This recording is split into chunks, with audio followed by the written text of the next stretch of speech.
अथ श्री दुर्गा सप्तशती भाषा। पहला अध्याय। महेश्वरी ऋषि का राजा सूरत और समाधि को देवी की महिमा बताना। महेश्वरी मार्कंडेय बोले, सूर्य के पुत्र सावर्णी की उत्पत्ति की कथा विस्तार पूर्वक कहता हूँ, सुनो। सावर्णी महामाया की कृपा से जिस प्रकार मनवंतर के स्वामी हुए उसका हाल भी सुनो। पहले स्वारोचित नामक मनवंतर में चैत्रवंशी सूरत नाम के एक राजा थे। सारी पृथ्वी पर उनका राज्य था। वह प्रजा को अपने पुत्र के समान मानते थे, तो भी कोला विध्वंसी राजा उनके शत्रु बन गए। दुष्टों को दंड देने वाले राजा सूरत की उनके साथ लड़ाई हुई। कोला विध्वंसियों के संख्या में कम होने पर भी राजा सूरत युद्ध में उनसे हार गए। तब वह अपने नगर में आ गए। केवल अपने देश का राज्य ही उनके पास रह गया था और वह उसी देश के राजा होकर राज्य करने लगे। किंतु उनके शत्रुओं ने उन पर वहां भी आक्रमण कर दिया। राजा को बलहीन देखकर उसके दुष्ट मंत्रियों ने राजा की सेना और खजाना अपने अधिकार में ले लिया। राजा सूरत अपने राज्याधिकार को हार कर शिकार खेलने के बहाने घोड़े पर सवार होकर वहां से एक भयंकर वन की ओर चले गए। उस वन में उन्होंने महर्षि मेघा का आश्रम देखा। वहां मेधा महर्षि अपने शिष्यों तथा मुनियों से सुशोभित बैठे हुए थे और वहां कितने ही हिंसक जीव परम शांति भाव से रहते थे। राजा सूरत ने महर्षि मेघा को प्रणाम किया और महर्षि ने भी उनका उचित सत्कार किया। राजा सूरत महर्षि के आश्रम में कुछ समय तक ठहरे। अपने नगर की ममता के आकर्षण से राजा अपने मन में सोचने लगे, पूर्व काल में पूर्वजों ने जिस नगर का पालन किया था वह आज मेरे हाथ से निकल गया है। मेरे दुष्ट एवं दुरात्मा मंत्री मेरे नगर की अब धर्म से रक्षा कर रहे होंगे या नहीं। मेरा प्रधान हाथी जो कि सदा मद की वर्षा करने वाला और शूरवीर था, मेरे वैरियों के वश में होकर न जाने क्या दुख भोग रहा होगा। मेरे आज्ञाकारी नौकर जो मेरी कृपा से धन और भोजन पाने से सदैव सुखी रहते थे और मेरे पीछे पीछे चलते रहते थे, वह अब निश्चय ही दुष्ट राजाओं का अनुसरण करते होंगे तथा मेरे दुष्ट एवं दुरात्मा मंत्रियों द्वारा व्यर्थ ही धन को व्यय करने से संचित किया हुआ मेरा खजाना एक दिन अवश्य खाली हो जाएगा। इस प्रकार की बहुत सी बातें सोचता हुआ राजा निरंतर दुखी रहने लगा। एक दिन राजा सूरत ने महर्षि मेघा के आश्रम के निकट एक वैश्य को देखा। राजा ने उससे पूछा, भाई तुम कौन हो? यहाँ तुम्हारे आने का क्या कारण है और तुम मुझे शोकग्रस्त अनमने से दिखाई देते हो, इसका क्या कारण है? राजा के यह नम्र वचन सुन वैश्य ने महाराज सूरत को प्रणाम करके कहा। वैश्य बोला, राजन, मेरा नाम समाधि है। मैं धनियों के कुल में उत्पन्न एक वैश्य हूँ। मेरे दुष्ट स्त्री पुत्राधिकों ने लोभ से मेरा सब धन छीन लिया है और मुझे घर से निकाल दिया है। मैं इस तरह से दुखी होकर इस वन में चला आया हूँ और दुखी रहता हूँ। मैं इस बात को भी नहीं जानता कि अब घर में इस समय सब कुशल हैं या नहीं। यहाँ मैं अपने परिवार का आचरण संबंधी कोई समाचार भी नहीं पा सकता कि वह घर में इस समय कुशल पूर्वक हैं या नहीं।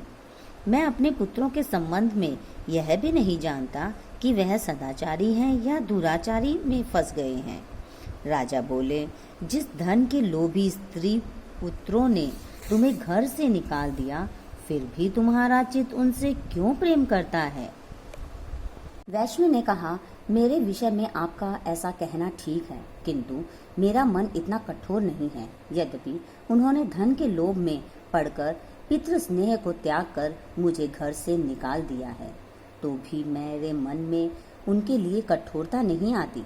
हे महामते, मेरा मन फिर भी उनमें क्यों फंस रहा है, इस बात को जानते हुए भी मैं नहीं जान रहा। मेरा चित्त उनके लिए दुखी है। मैं उनके लिए लंबी लंबी सांसें ले रहा हूँ।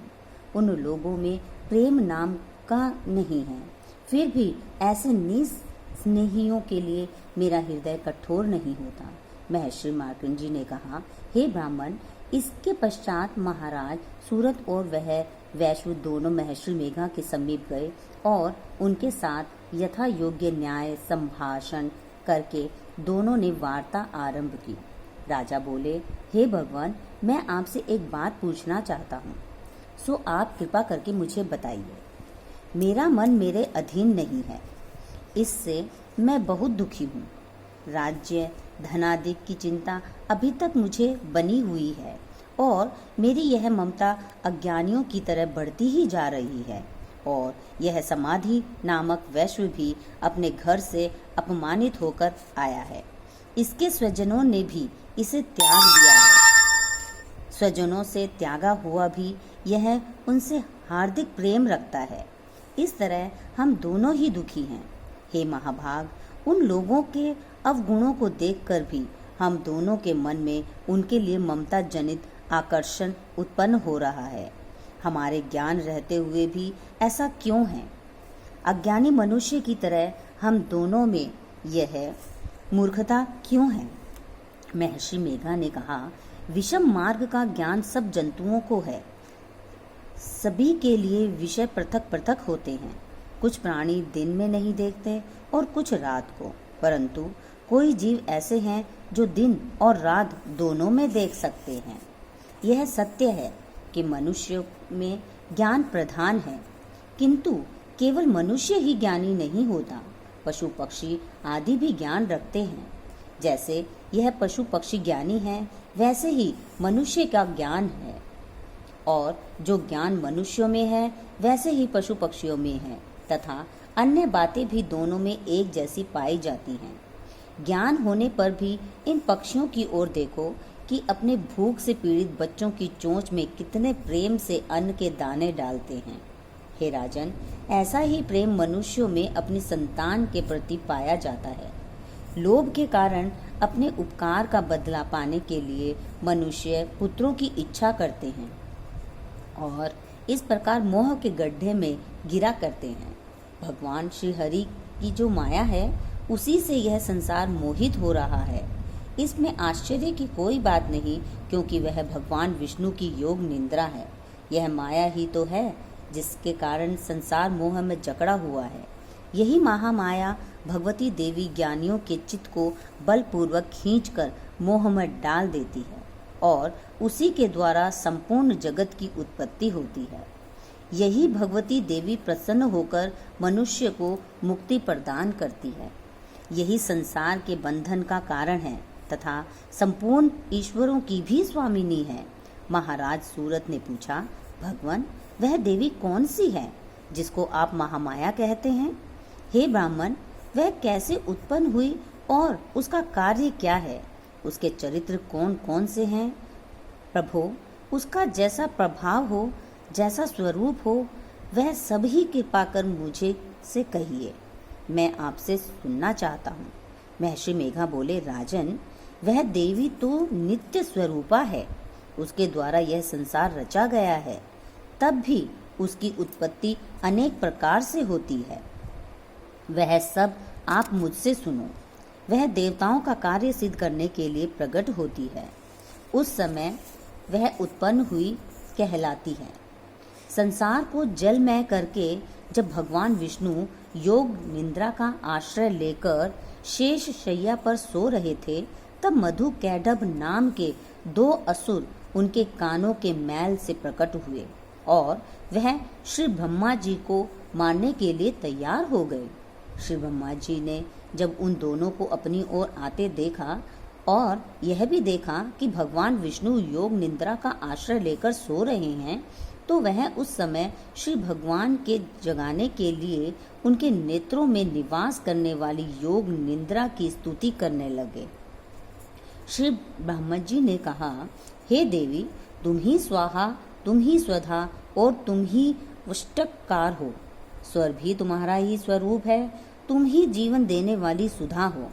नित्य अक्षर प्रणव में आकार, उकार, मकार, इन तीनों में माताओं के रूप में तुम ही स्थित हो। इसके अतिरिक्त जो बिंदुपत अर्थ मात्रा है, जिसका कि विशेष रूप से उच्चारण नहीं किया जाता है, हे देवी वह भी तुम ही हो। हे देवी, संध्या, सावित्री तथा परम जननी तुम ही हो। तुम इस विश्व को धारण करने वाली हो।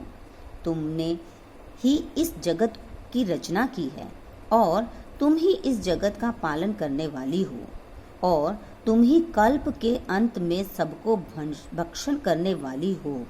हे देवी, जगत की उत्पत्ति के समय तुम सृष्टि रूपा होती हो, पालन काल में स्थित रूपा हो और कल्प के अंत में संहार रूप धारण कर लेती हो। तुम ही महाविद्या, महामाया, महामेघा, महारात्रि और मोहरात्रि हो। श्री ईश्वरी और बौद्ध स्वरूपा बुद्धि भी तुम ही हो। लज्जा, पुष्टि, तुष्टि, शांति और क्षमा भी तुम ही हो। तुम खड़ग धारिणी, तुम धारिणी घोर रूपा तथा गदा, चक्र, शंख और धनुष के धारण करने वाली हो। बाण, भुषुंडी और परिथ यह भी तुम्हारे ही अस्त्र हैं। तुम सौम्य और सौम्यतर हो। यही नहीं बल्कि जितनी भी सौम्य तथा सुंदर वस्तुएं इस संसार में हैं, उन सब से बढ़कर सुंदर तुम ही हो। पर और अपर, सबसे पर रहने वाली सुंदर तुम ही हो। हे सर्व स्वरूपे देवी, जो भी सत्य असत्य पदार्थ हैं और उनमें जो शक्ति है वह तुम ही हो। ऐसी अवस्था में भला तुम्हारी स्तुति कौन कर सकता है? इस संसार की सृष्टि, पालन और संहार करने वाले जो भगवान हैं, उनको भी जब तुमने निंद्रा के वशीभूत कर दिया है, तो फिर तुम्हारी स्तुति कौन कर सकता है? मुझे, भगवान विष्णु तथा भगवान शंकर को शरीर धारण कराने वाली तुम ही हो। तुम्हारी स्तुति करने की शक्ति किसमें है? हे देवी, तुम तो अपने इन उदार प्रभावों के कारण ही प्रशंसनीय हो। मधु और कैटब को भयंकर असुर हैं, इन्हें तो मोह में डाल दो और श्री हरि भगवान विष्णु को भी जल्दी जगा दो और उनमें इनको मार डालने की बुद्धि भी उत्पन्न कर दो। महर्षि मेघा बोले, हे राजन, जब श्री ब्रह्मा जी ने देवी से इस प्रकार स्तुति करके भगवान को जगाने तथा मधु और कैटब को मारने के लिए कहा, तो यह भगवान श्री विष्णु के नेत्र, मुख, नसिका, बाहु, हृदय और वक्ष स्थल से निकलकर श्री ब्रह्मा जी के सामने खड़ी हो गई। उनका ऐसा करना था कि भगवान श्री हरि तुरंत जाग उठे और दोनों असुरों को देखा, जो कि अत्यंत बलवान तथा पराक्रमी थे और मारे क्रोध के, जिनके नेत्र लाल हो रहे थे और जो ब्रह्मा जी को वध करने के लिए तैयार थे। तब क्रुद्ध हो उन दोनों दुरात्मा असुरों के साथ भगवान श्री हरि पूरे 5000 वर्ष तक लड़ते रहे। एक तो वह अत्यंत बलवान तथा पराक्रमी थे, दूसरे महामाया ने भी उन्हें मोह में डाल रखा था। अतः वह श्री भगवान से कहने लगे, हम दोनों तुम्हारी वीरता से अत्यंत प्रसन्न हैं। तुम हमसे कोई वर मांगो। भगवान ने कहा, यदि तुम मुझ पर प्रसन्न हो तो अब तुम मेरे हाथों में से मर जाओ। बस इतना सा ही वर मैं तुमसे मांगता हूँ। यहाँ दूसरे वर से क्या प्रयोजन है? महर्षि मेघा बोले, इस तरह से जब वह धोखे में आ गए और अपने चारों ओर जल ही जल देखा, तो भगवान श्री हरि से कहने लगे, जहाँ पर जल न हो, सूखी जमीन हो, उसी जगह हमारा वध कीजिए। महर्षि मेघा कहते हैं, तथास्तु कहकर भगवान श्री हरि ने उन दोनों को अपनी जांघ पर लिटाकर उन दोनों के शीश काट डाले। इस तरह से यह देवी श्री ब्रह्मा जी की स्तुति करने पर प्रकट हुई थी।